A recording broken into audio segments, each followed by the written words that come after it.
Fernando León de Aranoa, ¿qué tal? Buenas noches, bienvenido al Faro. Buenas noches. Mira, estuviste aquí hace 2 años, yo Sí. creo, en el año 2019, era mayo. Te pusiste seudónimo Ismael. Ismael, Sí, por Moby Dick. por Moby Dick, así es. ¿Sabes? Recuerdo que decías, ¿quién hubiera querido estar en esa tripulación? Sí, imagínate. No, Imagínate. tan dura. Además es que era la primera frase, bueno, es la primera frase de la novela, ¿no? Podéis llamarme Ismael. Sí.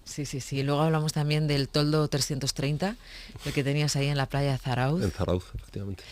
Y desde entonces han pasado 2 años, que no es demasiado tiempo, pero que se nos ha hecho inmenso con la pandemia, ¿no? Sí. A ver, si te pido una lectura de estos 2 años, una lectura no demasiado extensa, pero ¿qué han supuesto para ti? ¿Qué me dirías, León de Aranoa? Pues han sido 2 años muy intensos. La verdad es que ha sido la mejor definición de cómo han sido, ¿no? En parte porque en estos 2 años he hecho una película, en el último año al menos, ¿no? La producción de una película, la película ya venía de atrás, ¿no? Venía trabajando en ella, El Buen Patrón. Y el primer año de pandemia, pues por la propia pandemia, ¿no? Por la dificultad que supuso para todos, ¿no? Yo no sé, era un periodo en el que decíamos, aprovecha para leer, para ver películas, incluso para escribir, ¿no? Los que escribimos, y parecía una oportunidad casi dorada, ¿no? Estar encerrado, y era todo lo contrario, ¿no? Yo no podía ni leer, ni ver películas, ni, o sea, el grado de desconcentración era enorme, ¿no? Y luego también porque me pasó muy cerca con un familiar, mi padre, y eso lo hizo, iba a decir doblemente intenso, pero mucho más que doblemente, porque lo pasó mal. Terminó todo bien, pero fueron 2-3 meses muy duros.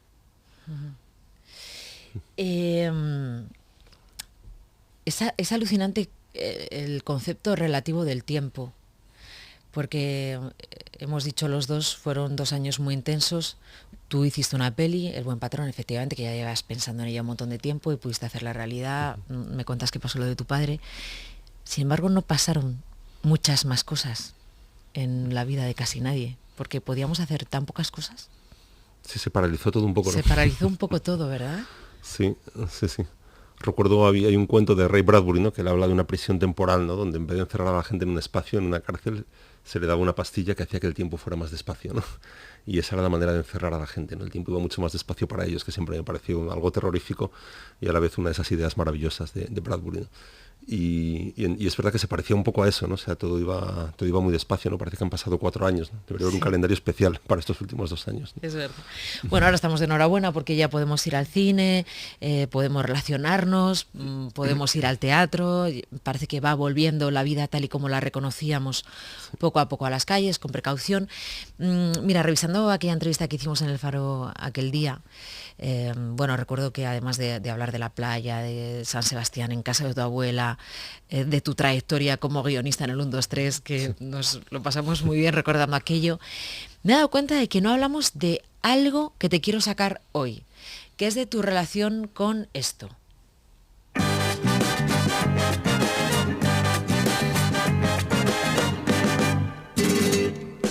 Porque tú te ves bonita, tú te pones orgullosa, ni más ni menos, ni más ni menos. Más bonitas son las rosas, viene el tiempo y las marchitas. Viene el tiempo y las marchitas, la hermosura es poca cosa. Ni más ni ¿Qué te pasa menos. con esta canción, ni más ni menos, es de Los Chichos, que es una de tus favoritas, ¿no? Pues bueno, es una de ellas, pero tampoco, no sé, lo primero que me viene a la cabeza es que es una canción que hacía con su primer grupo, la versionaba Manu Chao. Y no sé, es uno de los recuerdos que tengo de esta canción, también otros. Pero vamos, en general los Chichos y los Chunguitos sí han estado ahí siempre en mi radiocassette cuando teníamos cinta. Es que no lo parece, porque eres luego tan serio en las entrevistas y así tan tímido. Disimulo.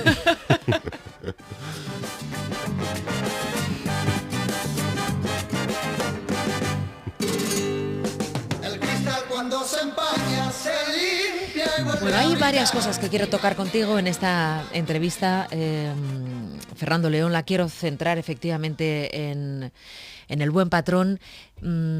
Justo hace 20 años de Los lunes al sol, es un paralelismo que hemos hecho todos los periodistas, parecen las dos caras de una misma moneda. En Los lunes al sol, Javier Bardem era un desempleado, un trabajador de los astilleros, y ahora se convierte en un empresario, en el dueño de una fábrica de balanzas, ¿no? Vale, lo primero que me llama la atención es el título. Tú eliges la palabra patrón, no eliges dueño, propietario, empresario, jefe, director, eliges la palabra patrón. Que mira, llamándose este programa El Faro, nos remite al patrón de un barco, al que manda en una tripulación, que tiene algo también de protector. O sea, ¿le diste vueltas al título? ¿Está elegido con tino este título? Sí, me gusta mucho la palabra, la he defendido mucho además y había críticos del título entre la gente cercana, amigos con los que comparto el guión. Pero bueno, más allá del título, la palabra en sí, patrón, me gustaba mucho porque creo que define muy bien al personaje y toda una serie de cosas que tú has dicho también, que es esa relación que viene de padre también, ¿no? No solamente un jefe, no es ahora que se diría un CEO ahora, ¿no? Un directivo, un director, es otra cosa, ¿no? Yo creo que implica, por un lado tiene algo un poquito en desuso, que esto me gusta muy bien también, sí. Pues me gusta mucho por el tipo de fábrica que aparece en la película, que es una fábrica actual, pero que es un negocio familiar, ¿no? Ya llevaban, en esa fábrica se supone que llevan 3 generaciones fabricando básculas industriales, ¿no? Y ya el patrón lo hereda del padre, ¿no? Del padre del protagonista, que se llama Julio Blanco. Así que hace referencia a ese tipo de empresa y también a un tipo determinado de relación con los personajes, que es muy importante en la película, ¿no? Que pasa por eso, ¿no? Por ser una relación paternalista en la que el poder y las maneras del patrón pues entran un poco más de la cuenta en la vida de sus trabajadores. Sí, él se siente legitimado como para formar, para influir y tomar decisiones sobre la vida de sus empleados. Cuando has dicho que tuvo críticas, bueno, quiero aclarar a los siguientes que vamos a hablar de la película sin destripar nada, que luego ellos no vayan a poder descubrir cuando vayan al cine, ¿no? Vamos a hablar de las relaciones laborales, que eso me interesa tocarlo contigo. Quería arrancar con esto, porque, claro, ¿hasta qué punto ese tipo de empresa que describes en la película, que defines, es una fábrica real que sigue existiendo? Porque es verdad que parece de otro tiempo. Cuando salimos del cine, que nos fuimos a ver la película, que fuimos el domingo pasado, decíamos, pero es que estas fábricas, o sea, teníamos que reivindicar que siguen existiendo, porque ya parece que no están, cuando en realidad sí están. No, absolutamente, ¿no? Yo creo que sí, lo que pasa es que no están tan a la vista, ¿no? Yo creo que forman parte del tejido productivo industrial de este país, ¿no? Yo creo que en eso influye, en eso que has dicho un poco, el aspecto, digamos, de la fábrica, que hay el departamento de arte con el que trabajé en la película tiene mucho que ver, pero por ese tipo de fábrica que imaginábamos heredada, ¿no? O sea, es decir, un negocio que lleva 40, 50 años funcionando y unos murales en las paredes, ¿no? Que recuerdan a los trabajadores pues los principios de la fábrica, ¿no? Equilibrio. Medio deslucidos, claro. Pintados en una pared blanca en letras grandes, ¿no? Exacto, con tipografías de hace 30, 40 años, ¿no? Con eslóganes, ¿no? De nos cuidamos de tu salud, ¿no? Como consejos al trabajador, recordatorios al trabajador también. Así que eso está un poco en el aspecto de la película y también en el hecho de que esta historia transcurre en una fábrica que está a las afueras de una ciudad de provincias pequeña, que podría ser cualquiera. Nunca quisimos ubicarla. Los de arte me querían matar porque ellos querían poner en los logotipos de la empresa Logroño, Ciudad Real, lo que fuera, ¿no? Y yo me resistía, ¿no? Para que esa fábrica y ese lugar fuera un microcosmos que pudiera ser en realidad cualquier lugar, ¿no? Que lo que se cuenta ahí pues pudiera suceder en cualquier ciudad de España y fuera de España también, ¿no? En cualquier en país o sociedad parecida a la nuestra, ¿no? Fíjate que este guión lo tenías tú en la cabeza hace años, ¿no? Hace 7, 8 años. Sí, el punto de partida es ahí un poquito más lejano incluso. Sí. Vale. En estos 7, 8 años el mundo laboral ha cambiado un montón.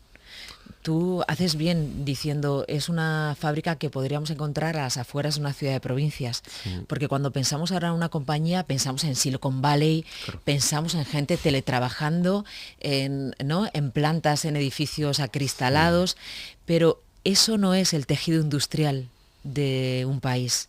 El tejido industrial de un país lo forma una fábrica como la que tú estás describiendo en El Buen Patrón, ¿no? Claro, infinidad de ellas que pueden emplear a 30, 70, 150, 300, 600 empleados, ¿no? Y que no son estas otras que quizás son de las que más a menudo se ocupan las películas o las que más nos entran también a veces a través de la televisión, ¿no? Pues que parece que hay algo más sofisticado, más moderno, ¿no? Yo creo que esto es muy habitual, ¿no? Y, o sea, que existe mucho y que también en esa decisión de que sucediera en este tipo de fábrica y en este tipo de ciudad también está detrás la idea de que este patrón, pues en una ciudad como esa y con una fábrica como esa, es un pequeño poder local, ¿no? Es alguien que tiene un ascendente sobre la prensa local, ¿no? Sobre el diario local de la provincia, también sobre el alcalde, que es un tipo pues que se conocen de los 3 restaurantes que hay entonces me parecía interesante eso, ¿no? Que este dueño de esta empresa pues tuviera ese ascendente sobre los poderes de esa ciudad, ¿no? Porque los utiliza, intenta utilizarlos, ¿no? Cuando realmente se ve desesperado y necesita cosas, pues tira de todo lo que tiene, ¿no? Sí, sí, hace una llamada, Sí. ¿no? Quiten esta noticia de portada o quiero un... Sí, se le pone exacto. ¿Hasta qué punto eso es del siglo XXI? Eso es lo que, ¿no? Sí. Querría tocar contigo. ¿Hasta qué punto eso sigue ocurriendo, aunque parezca que no ocurre ya? Yo creo que lo es, ¿no? Yo creo que al final ahí son dos cosas, ¿no? Por un lado, para mí hay dinámicas de poder que yo creo que son de hace 10, 20, 30 años y que van a seguir estando ahí, porque al final todo tiene que ver con lo mismo, ¿no? Con qué pasa cuando tienes una cuota de poder, ¿no? En este caso, sobre tus trabajadores y qué pasa a su vez entre ellos también, ¿no? Esto me parecía interesante, no solamente es el poder del patrón sobre los trabajadores, sino de alguno de esos trabajadores sobre otros que están por debajo de él, ¿no? Pero al final creo que la película habla mucho de eso, ¿no? De cuando tenemos ese poder, ¿no?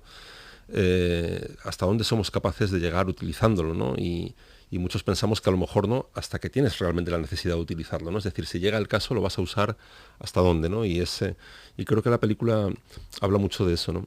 Y hay otra cosa también, me decías tú antes, ¿no? Que la película es verdad que está ideada hace ya unos cuantos años, ¿no? A mí a veces me gusta dejarlas en un cajón mientras a lo mejor se pone en marcha otra historia en la que estaba trabajando, como sucedió, ¿no? Hice 1 o 2 películas en ese lapso de tiempo y luego la retomas 7 o 8 años después y también eso te da una buena idea sobre si alrededor de si las cosas envejecen bien, si lo que querías contar hace 10 años sigue teniendo sentido 10 años después o todo ha envejecido muy rápido, ¿no?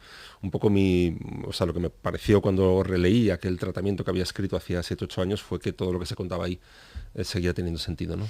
Sí, fíjate, nosotros también planteamos un debate a la salida, que esto, bueno, igual les puede interesar a los oyentes porque se crean discursos alrededor de las películas, de las obras de teatro, de los libros, y yo creo que esta película da para crear discursos y debates, ¿no? Porque estábamos hablando del paralelismo con Los lunes al sol y la diferencia del Buen Patrón.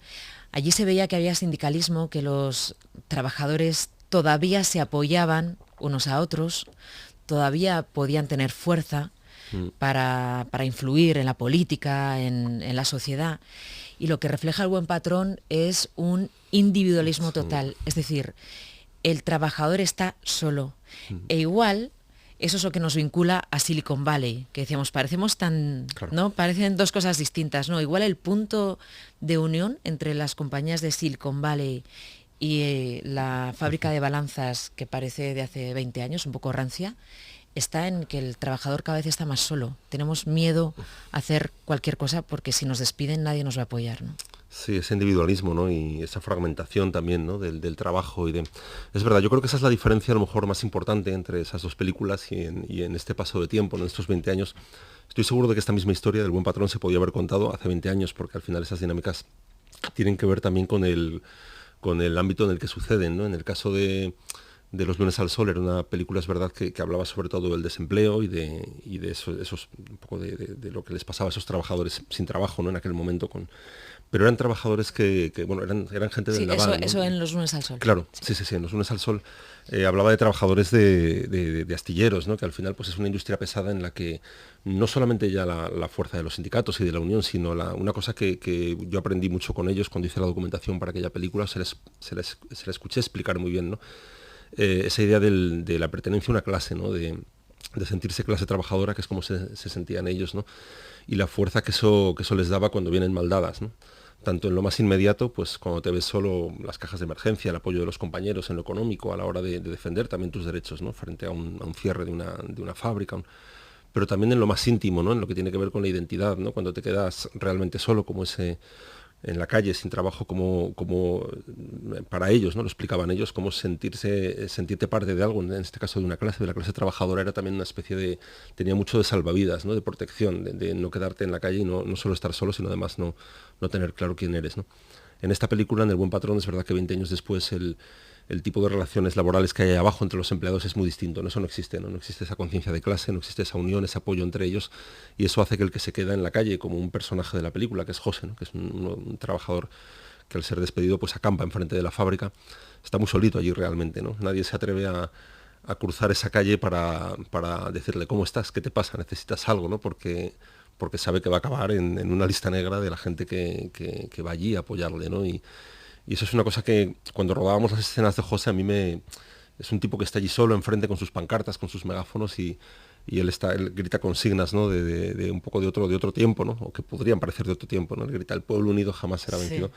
Pero está terriblemente solo, ¿no? No hay nadie alrededor de él, ¿no? Y esto es algo que es verdad que sí me interesaba contar, ¿no? Contar este otro ángulo de ese tipo de relaciones laborales en las que aquella conciencia de clase, aquella unión entre los trabajadores no existe, ¿no? ¿Y crees que iremos a peor? ¿Crees que el perfil de trabajador irá cada vez o trabajadora irá a estar cada vez más solo?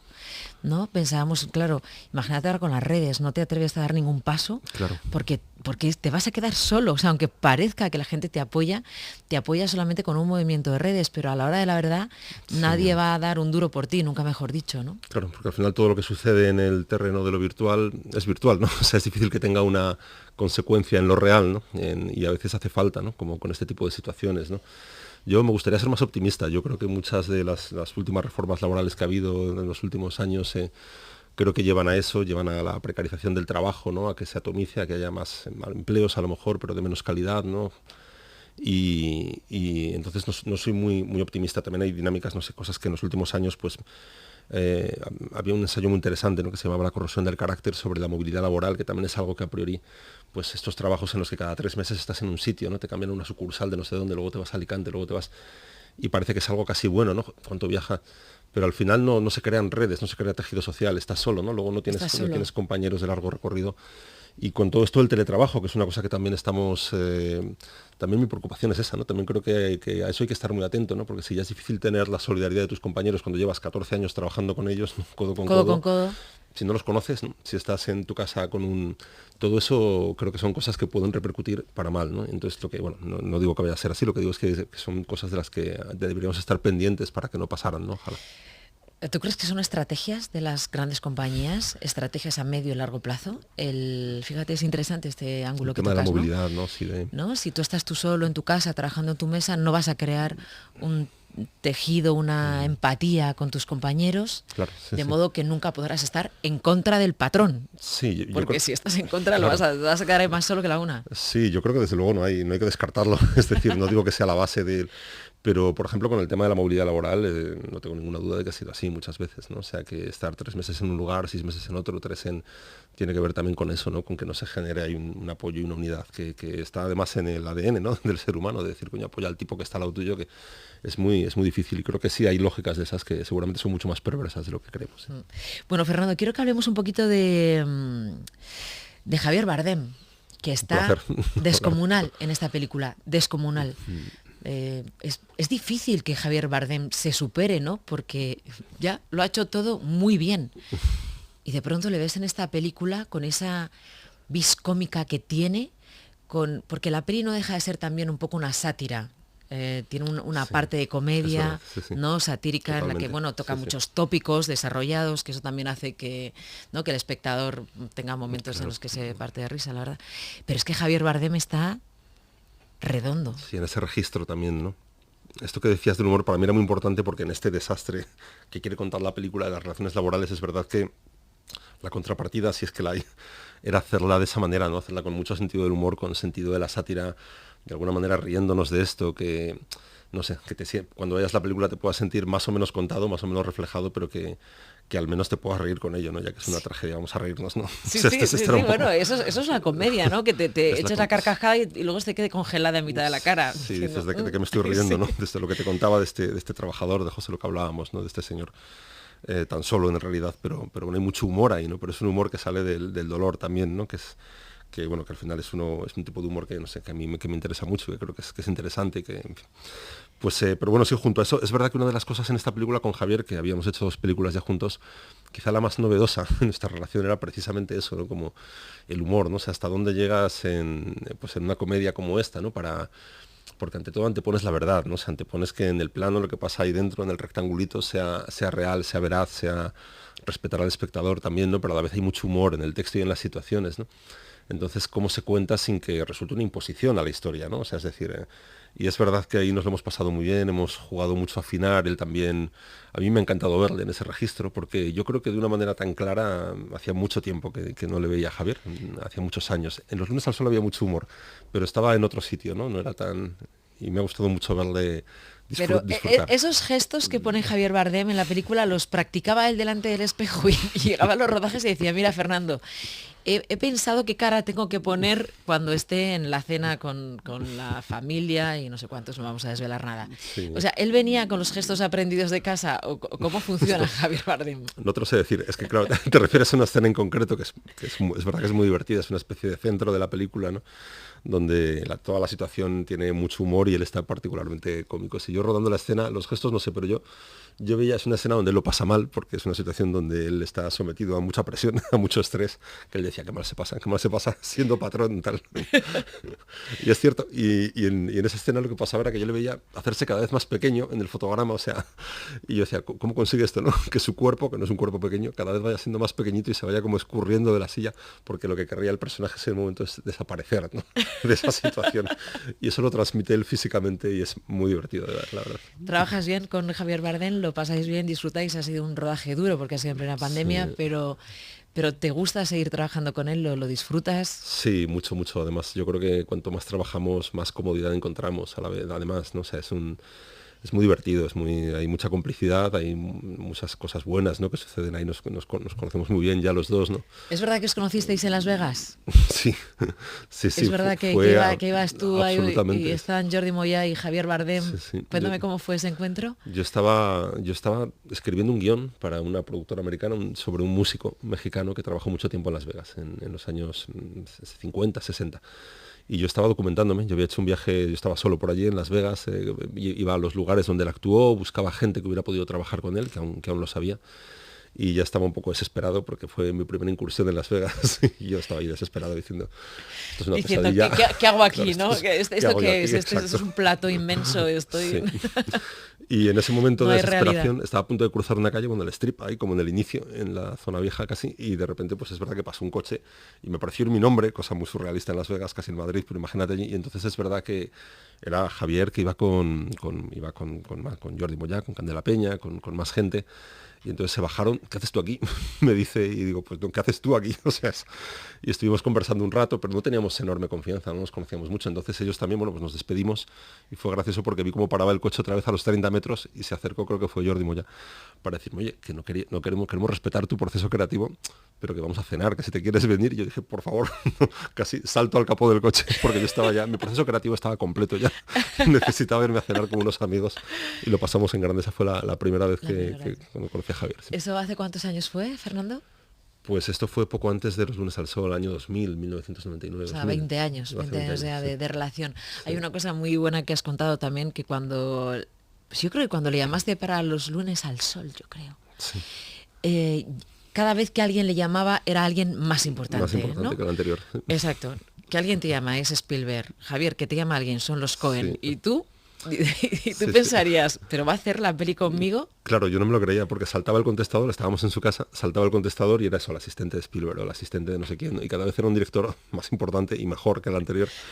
Y yo decía, bueno, pues nada, digo, esta película no va a hacer la mía ni de broma, y todo eran gente esperando una respuesta para rodar una película que ya le habían ofrecido, ¿no? Y yo le decía, coge el teléfono, hombre, que es Spielberg, un poco de respeto. Y bueno, la verdad es que fue muy fiel sin tener que serlo, es decir, que le gustaba mucho el personaje, le gustó mucho Santa, le gustó mucho el guión, y tiene esa cosa, ¿no? Que a mí me gusta contarla porque creo que habla muy bien de él, ¿no? De su integridad como actor, de que si ese era el personaje que más le gustaba, es el que decidió hacer, ¿no? Y bueno, ni quiero pensar la diferencia económica entre hacer uno y otro, sería disparatada, pero él lo tenía claro, ¿no? Y se agarró a Santa, se agarró a Los lunes al sol y el resto le dio igual, ¿no? Y eso es una cosa que, esa integridad enorme, llegaba a Santa, ¿no? Yo le decía, claro, es que es un poco como Santa en ese sentido, ¿no? Es un tipo que tiene esa integridad y ese respeto por su propio trabajo, ¿no? Bueno, y ahora estáis con El buen patrón. Es una película que ha elegido la Academia para enviarla a los Oscar. Ahora a los Oscar la Academia de Hollywood tiene que decidir si la mete entre las películas nominadas. Sí. Pero yo te preguntaba, cuando has llegado a la radio, si no habéis pensado que igual a Bardem le nominan como mejor actor al margen de que Hollywood elija la película como mejor película extranjera. O sea, existe esa posibilidad, ¿no? Sí, esa posibilidad existe, claro. Sí, o sea, es decir, pueden nominar a actores siempre que tengas distribución allí, ¿no? O sea, ese es el distribución comercial, esa es la única condición, cosa que sucederá. Entonces podría pasar, es verdad que su trabajo es tan bonito y tan llamativo también, ¿no? Y tan especial en la película que vamos, sería algo que a mí me encantaría que pasara, y por la película, por él, desde luego, y yo creo que es algo que hay que buscar y hay que defender también, porque también sabemos que es así, ¿no? O sea, también hay mucho marketing y hay mucho mucha marketing, hay mucho estrategia trabajo detrás, mucha estrategia, de la esa parte, industria, claro, sí. que es así sí o sí, así que... Bueno, todas las posibilidades están abiertas, te podrían elegir a ti como mejor director, como Podría mejor ser, película, guión, sí. y todo está abierto. Sí. Te voy a llevar a un faro, Fernando León de Aranoa, por segunda vez en este programa. Me gustaría que me dijeras con quién te gustaría estar y qué música te gustaría que sonara. Ahora mismo. Sí. Pues aparte de los chichos, que ya les hemos escuchado para abrir, con quién me gustaría estar y con qué música me gustaría que sonara. Pues no sé, me gustaría estar con mi familia y escuchando algo cercano, escuchando a Joaquín Sabina, por ejemplo. Fernando León de Aranoa, muchas gracias por haber estado con nosotros aquí en El Faro. Gracias a vosotros. Que vaya todo muy bien. Un placer.